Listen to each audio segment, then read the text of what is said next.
Hi, team. This is George again. Appreciate all the effort you put into class. I know it's not the only thing tugging at your time, so the time you're putting into this is very meaningful. So I appreciate the effort.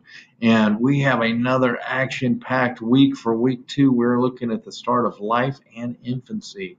Um, the deadline notices, let me just go over here, is we have an interview with individual and late adulthood assignment. It's due later on. I'm going to go over that specifically this week. So I'm not going to spend any time there. Review the holistic health overview for coursework later in the term as well. Then our naturalistic observation and signature assignments are going to be due. So I'm going to go through each one of those as they're coming up. So give you templates, things like that.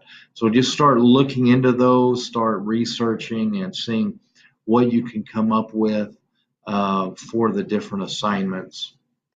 And the first one that I'm going to talk about will be the naturalistic observations and our individual interview with individual and late adulthood assignment. I'll be doing that one. We have our overview in week 7, interview is due in week 8. So let's take a look at our discussions here. Threat to the fetal environment. There are so many threats to the fetal environment that have drastic effects on children, people, adults, and drug abuse, alcohol abuse, smoking, things like that while pregnant. That all has an effect on the child and later becomes an adult if everything works well. There are so many threats. Now, a lot of times, mothers don't even get their hair dyed these days when it comes to that because they don't want anything to happen.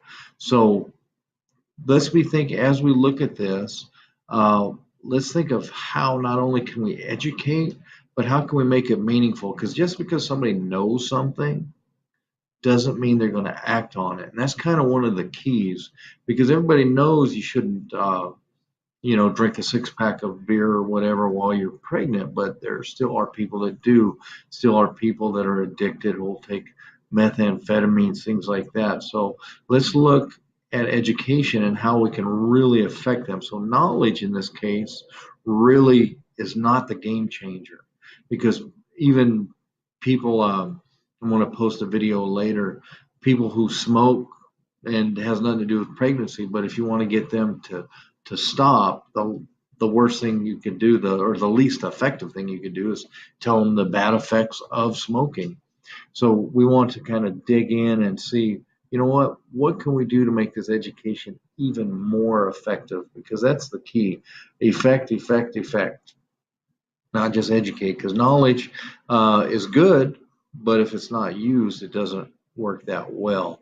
And then love and logic, how to raise toddlers. This is always one of my favorite concepts or discussions to have as well, because love and logic is great. You see it in a lot of our different schools. A lot of schools have taken this on, and sometimes they've taken it on in different forms than what it's meant to be. So let's jump in, take a look at this, and have some in-depth discussions as well. So have a fantastic week. I look forward to seeing you on the discussion boards, and I'll be posting about our individual assignments individually, so this won't be like a 20-minute video. So have a fantastic week, and thanks for the effort.